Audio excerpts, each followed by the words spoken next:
यहाँ के जो विधायक हैं वो यहाँ के मुख्यमंत्री हेमंत सोरेन जी हैं। आखिर हम लोग भी तो मानव हैं, हम लोग को भी हर सरकारी सुविधा का जरूरत है, क्योंकि इतना डेंजरस था कि कई लोगों का तो इधर रास्ते लेते आते जाते में ही कोई तो रास्ते में ही दम तोड़ रहे थे। जब से हमको जनता ने चुना तो हम लोग पूरा प्रयास किए कि किस किस गांव में अभी रोड नहीं आया है और क्या क्या वो सरकारी जो मूलभूत सुविधा है वो अभी तक पहुंच नहीं पाया। आप ब्रिटिश काल ले लीजिए, आज़ादी के बाद ले लीजिए, रोड नहीं बना था, ये साल 2 साल पहले बना है। किनके मुख्य योगदान रहा जिनके कारण ये रोड बना? ये आपकी पढ़ाई लिखाई कैसे हुई?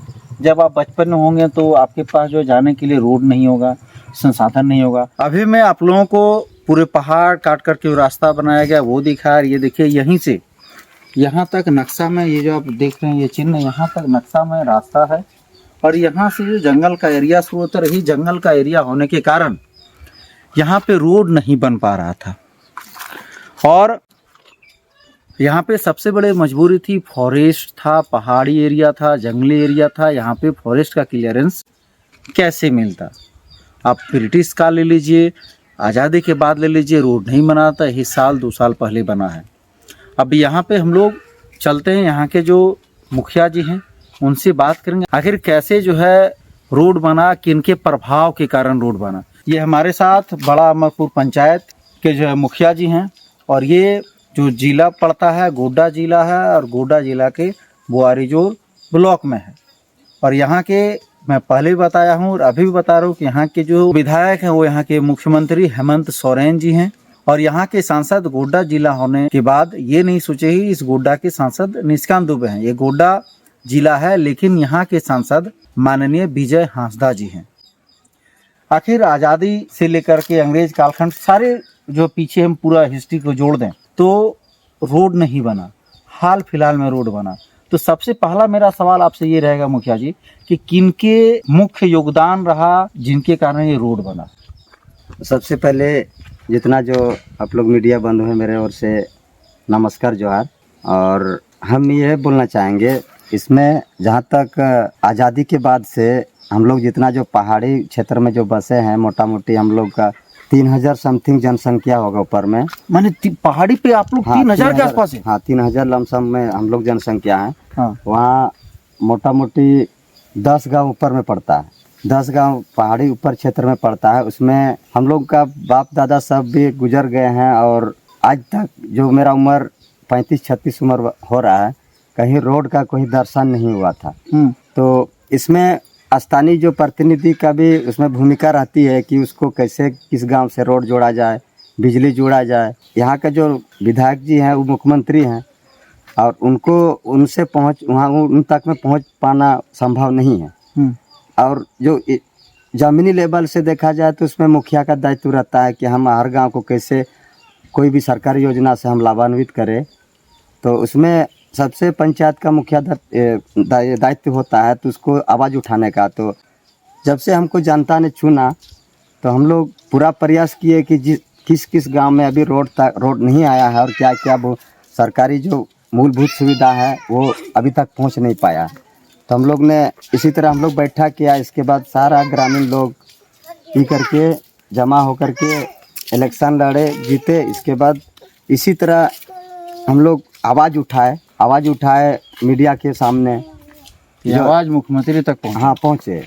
मेरा ऐसे तो बोलेंगे तो अब सुनने वाला कोई नहीं है, इसलिए कि मीडिया के सामने ही बोलना उचित रहेगा। बोल के हम अपना गांव का समस्या, क्षेत्र का समस्या को हमने उजागर किया कि हम लोग इस तरह का PPTG आदिम जनजाति पहाड़िया समाज से आते हैं और हम लोग को अभी तक सरकारी सुविधा उसमें भी लगभग 10 गांव ऊपर हैं और 3000 के आसपास में है आबादी है। तो इसमें हम लोग ने पूरा ये किया।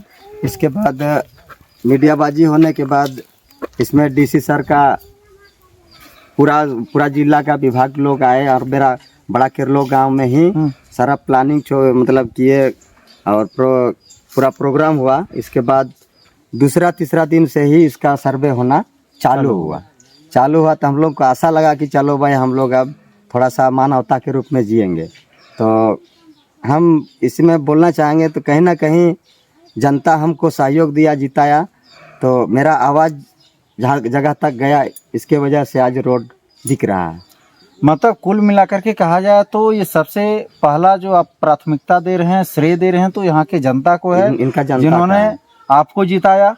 आपने जो है आवाज उठाई तो एक जो है मुख्यमंत्री के कानों तक पहुंचा, और वहां से फिर जो है सरकार के इन किन प्रकार हैं, जितने भी डिपार्टमेंट हैं, उन्होंने यहाँ पे कैंप करके बनवाया। हाँ, और इसमें ज़्यादातर जो नहीं बनने का जो कारण था, आपने पहले बोला था कि इसमें कहीं सरकारी नक्शे में कहीं रोड नहीं था, क्योंकि इसीलिए शायद हो सकता है कि प्रॉब्लम होता होगा।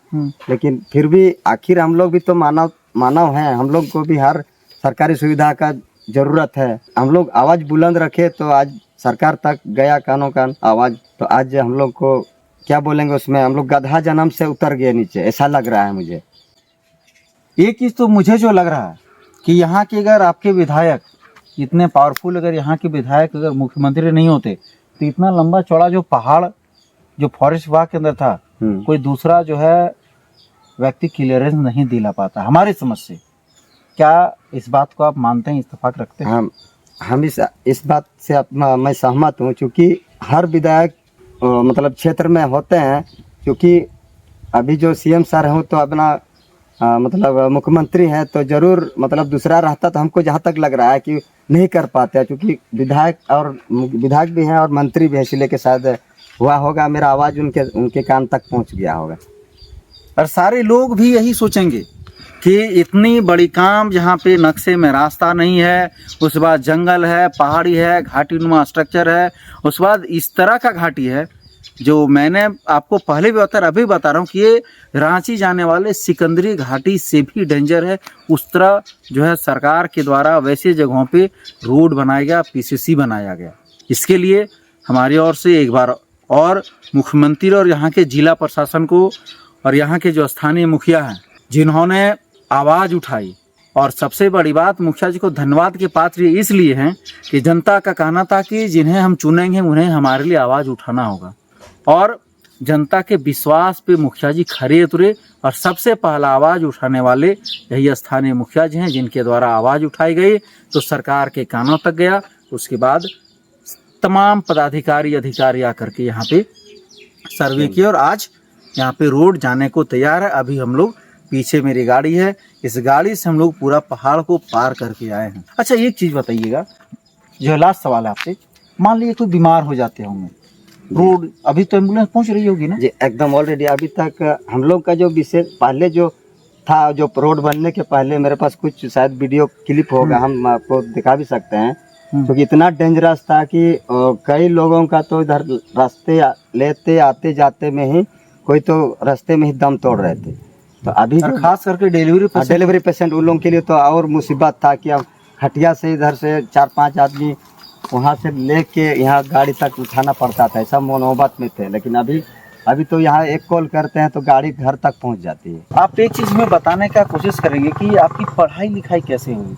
जब आप बचपन में होंगे तो आपके पास जो जाने के लिए रोड नहीं होगा, संसाधन नहीं होगा, और अभी जब मैं आ रहा था तो वहाँ पे कुछ लोग बाइक से आ जा रहे थे, और कुछ लोग, बहुत सारे लोग जो है अभी भी पैदल आ जा रहे थे। आपका जो बचपन यहाँ कैसे बीता, आपने पढ़ाई लिखाई कैसे की? सबसे पहले तो पढ़ाई का मैं बात करूँगा, उसमें हम लोग का जो पढ़ाई हर क्षेत्र में कल्याण विभाग स्कूल है, आवासीय है जो, और यहाँ पे कार्तिक बिठा नाम से अभी स्थित रतनपुर में है, वहाँ 6ठी क्लास तक है, और वहाँ हाई स्कूल धमनी कोटा जिला में पड़ता है, सुंदरपड़ी प्रखंड में, वहाँ हाई स्कूल है, मतलब मैट्रिक तक, और मैंने वहीं पे ही पढ़ाई। सबसे पहले तो 6ठी तक अरगोरी स्कूल बरहेट क्षेत्र में पढ़ता है, उसमें पढ़ाई किया बचपन से 6ठी तक। इसके बाद वहाँ से निकलने के बाद धमनी हाई स्कूल में हम लोग एडमिशन किया, वहाँ तक 10वां तक की पढ़ाई की। इसके बाद मैंने महागमा इंटर कॉलेज से इंटर किया, और रही बात जाने आने की, तो यहाँ तो सुविधा तो है नहीं, तो हम लोग इच्छुक थे पढ़ने के लिए, तो हम लोग पैदल से ही जो आते थे। जब छुट्टी होता था तो मतलब कोई भी छुट्टी होता था, वहाँ से सुबह निकल के खाना ना खा के सुबह धीरे धीरे शाम तक में मतलब घर आ जाते थे पैदल। मतलब पैदल घर आते थे? पैदल कहीं कोई उसमें कोई चारा ही नहीं था। अभी जो गाड़ी घोड़ा, जब हम भी आज बाइक चला रहे हैं, वो तो सपने में भी नहीं सोचे थे कि हम बाइक चलाएंगे बोल के। इतना पैदल हम लोग बचपन से पैदल, बच्चा में ही हमको छोड़ दिया था हॉस्टल में, और मैंने पैदल से ही आते जाते। तो आपको लाने तो आपके पिताजी चाहे माता जी जाती होंगी, हाँ, क्योंकि बचपन में जो है जाते हैं तो रास्ता भी भटक के इधर से उधर चले जाते हैं। क्योंकि स्टार्टिंग में तो मुझे पिताजी तो कंधा में लेके गए थे, क्योंकि हम दूरी होने की वजह से चल नहीं पाते थे, और हमसे जो थोड़ा बड़े बड़े भाई सब थे, तो 5-6 लड़का हम लोग थे, तो लोग चल पाते थे, उन लोगों के लिए ठीक था। लेकिन हम सब उसमें से सबसे छोटे थे, तो उसको हमको कंधा में लेके गए। और जब जब छुट्टी होता था स्कूल में, तो फिर पिताजी को मतलब बोल दिया जाता था किसी के माध्यम से कि फलना दिन छुट्टी होगा, आप बच्चा को लेने आइए।